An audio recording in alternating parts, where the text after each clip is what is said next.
Welcome to episode 1 of the Week in Review. I'm Tony Alvarez, and I'm going to be walking you through the top stories and big headline grabbers of this week.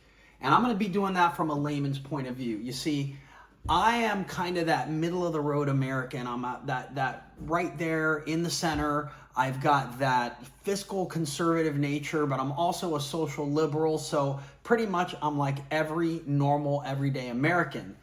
Which means I've done a lot of boneheaded things in my life that I'm not very proud of, and I've done a lot of really cool things in my life. So basically, I'm just like you, and I'm going to be taking us through a layman's kind of logical approach to the headlines of the week. So we get things started with this week we had Veterans Day. I don't want to go by without saying that. Behind me is my grandfather's flag, who's a veteran of World War II and Korea, and is also a subject in the book This Kind of War by T.R. Fehrenbach and The River and the Gauntlet by S.L.A. Marshall. Check it out. You'll hear about Tom W. Turner, my grandfather, whose flag is behind me. My father was a veteran of Vietnam. I had an uncle who's a veteran of Vietnam, and I had another uncle who's a Green Beret. I grew up on a base, so happy Veterans Day.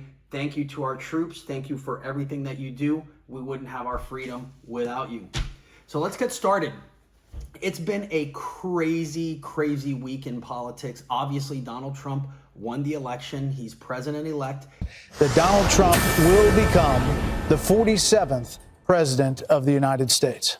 He had 312 electoral college votes, and he won the popular vote. The Republicans also won the Senate majority and the House, so it is like the trifecta, quadfecta. He swept it all. Okay, so it was a big, big week. But what grabbed headlines this week is the cabinet. It was like the NBA, NFL draft on steroids. Everybody's at the edge of their seat waiting to see who's going to be next, who's going to be in the top positions, and it's already causing a lot of controversy. So some of the main controversy grabbers, let's talk about the HHS Secretary RFK. Everybody's freaking out over this, but why are we freaking out over this? We already knew he was campaigning with, and we already knew that this is who he was going to go with. I've known him for so long, for the past 16 months, Robert F. Kennedy Jr. You know, you also have Secretary of State Marco Rubio, first Hispanic American to fill that role, which is pretty cool. And then you've got Defense Secretary Pete Hegseth. Okay, this one's grabbing a lot of attention too because he's being characterized as Trump picked the Fox host to be the Secretary of Defense. And that's kind of a misnomer because this is a veteran of the Iraq War, Afghanistan. He served in Guantanamo Bay. He's got 2 Bronze Stars. He's got extensive knowledge and experience.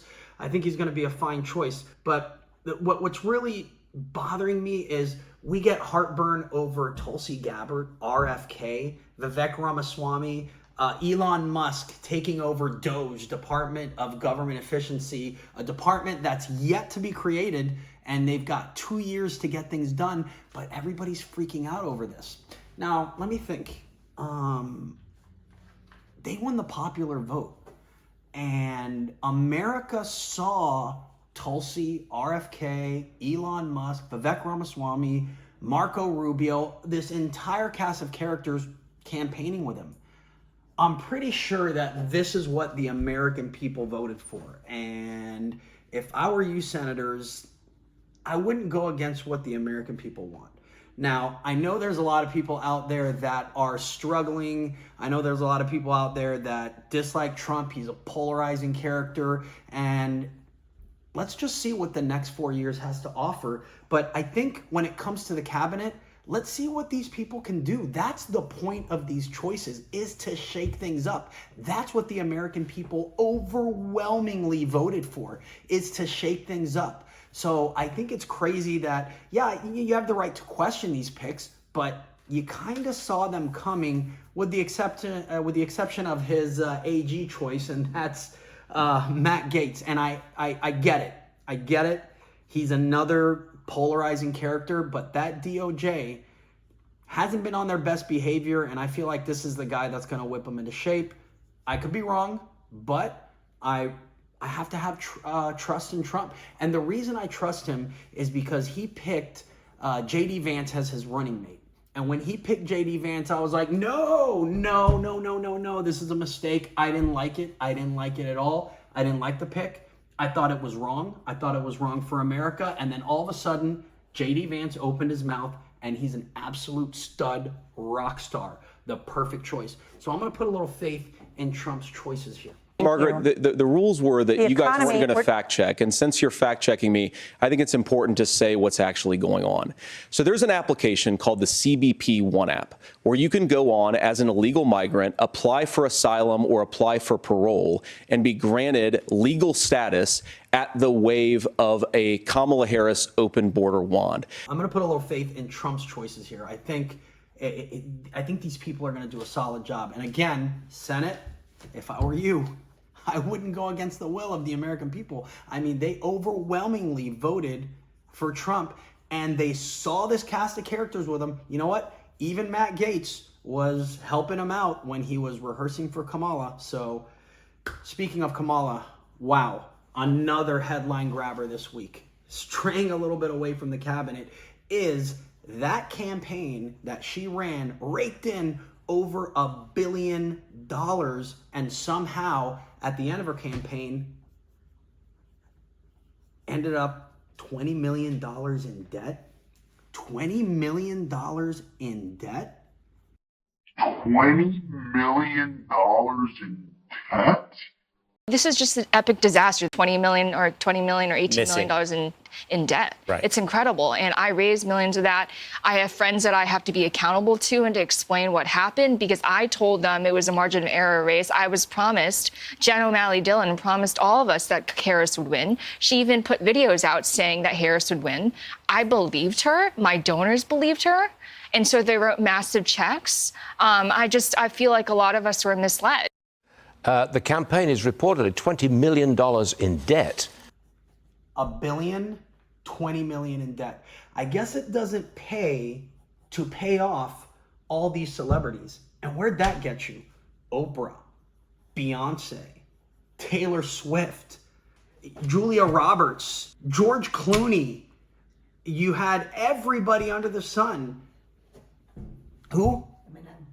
Eminem. You had Eminem in there. You had Lady Gaga, everybody, and you know what? That milked her to the point of being $20 million in debt. Now, here's my point to that. My point to being $20 million in debt is kind of making me feel like we dodged a bullet there, because how's she going to handle the greatest economy in the solar system if she can't even handle $1 billion of her own campaign and ends out $20 million in debt? You and I both know what I'm talking about. You and I both know what I'm talking about. I actually don't. What are you talking about? What I'm talking. This is where I talk to you about the layman's terms, man. This is the logic. This is thinking logically. $20 million in debt, $1 billion to run your campaign. That should almost be illegal if you ask me. So here's some more on that campaign debt. Major money problems for the Harris-Walz campaign, which is now at odds with the DNC over its reported $20 million debt. FEC filings also show the campaign blew through more than $1 billion in just 3 months on things like celebrity events, consultants, and those always tricky private jets. Yeah. That's pretty bad. That's really bad. And speaking of bad, the far left media is still having their meltdowns and heartburn over this. But the encouraging thing is you're seeing some Democrats come out of the woodwork and start talking about changing their messaging, having a little more unification. And that's a very, very promising note. What do you say to that? You know, I'm going to speak some hard truths to my friends in the Democratic Party. This is not Joe Biden's fault. It's not Kamala Harris's fault. It's not Barack Obama's fault. It is the fault of the Democratic Party in not knowing how to communicate effectively to voters. We are not the party of common sense, which is what the message that voters sent to us. For a number of reasons. We don't know how to speak to voters. When we address Latino, and language has meaning. When we address Latino voters as Latinx, for instance, because that's the politically correct thing to do. It makes them think that we don't even live on the same planet as they do. But you still have some on the other side that are just going crazy, like Sonny Halston. Oh my gosh. look at this clip. I think the more relevant question actually is what is wrong with America? I think what is wrong with our country? What is wrong with this country that they would choose a message of divisiveness, of xenophobia, of racism, of misogyny over a message of inclusiveness? She's so angry. Her shoulders are high and she's stiff and she's almost like this and her face is getting distorted and she's just coming off as a very angry person and she's missing the message. She thinks the problem is with the American people. She thinks the problem are with Hispanics, and all of a sudden Hispanics have become racist and misogynist. She really can't see the fact that it had nothing to do with color of skin or gender. You simply had a flawed candidate. And a lot of Democrats are seeing the light on that. A lot of them are beginning to see that they could have taken a different direction. Perhaps Biden should have stepped aside earlier. A lot of that is being brought up. Perhaps they should have had some kind of convention to where they elect a candidate.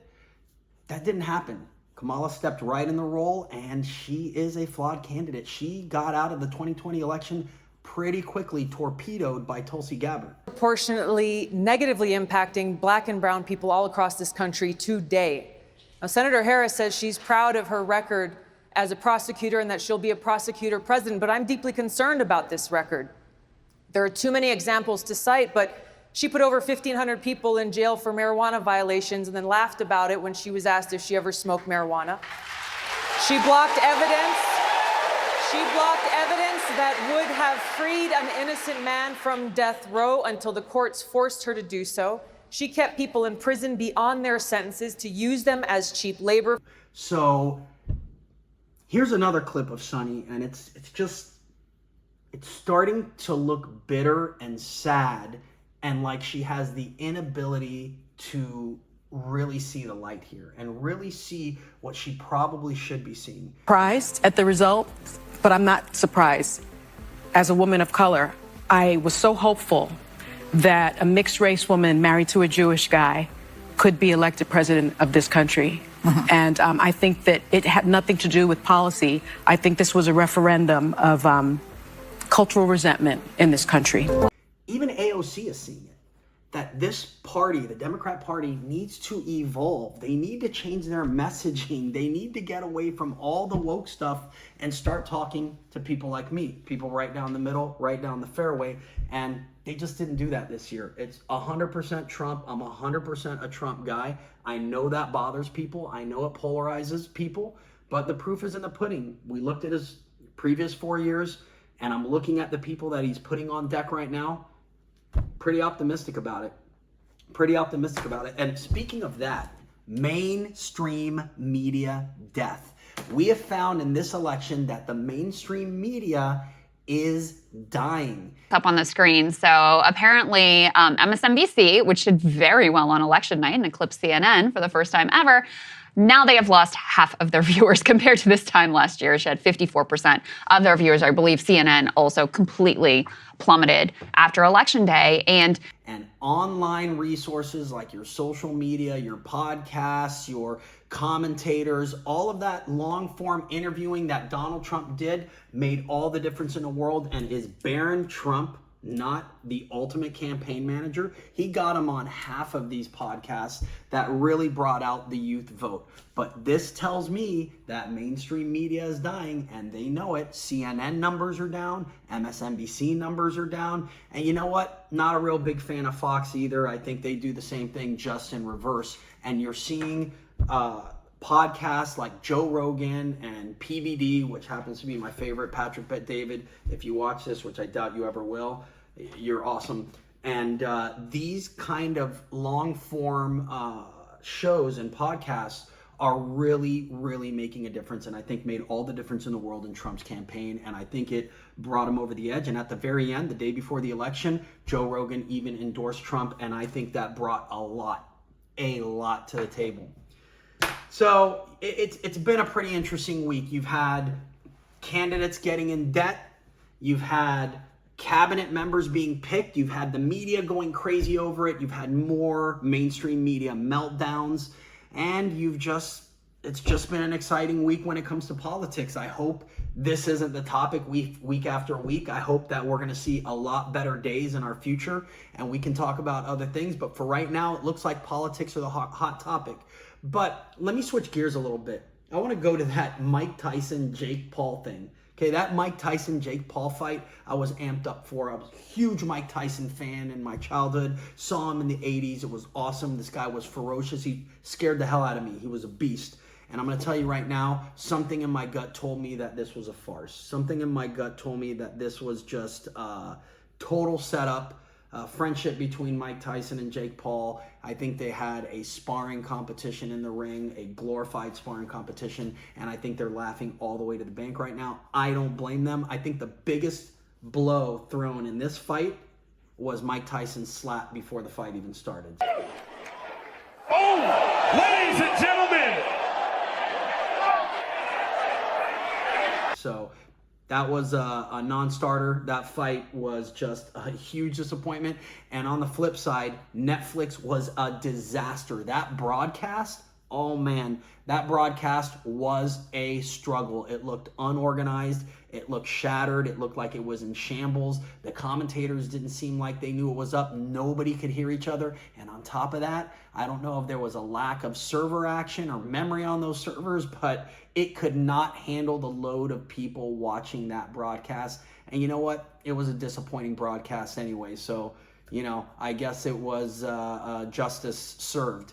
So that's pretty much what I've got for you for this week. I think if you're on the other side of the coin when it comes to these elections, I want you to stay optimistic. I think we're going to have 4 years of peace, energy dominance, government efficiency, economic prosperity. We're going to drain that swamp and we're going to wrangle back in that DOJ. Just let it happen. Look, man, if you believe in peace, I think this is your guy. If you believe in efficiency, I think this is your guy. If you believe that our government shouldn't be spying on us and recording us secretly, I think this is your guy.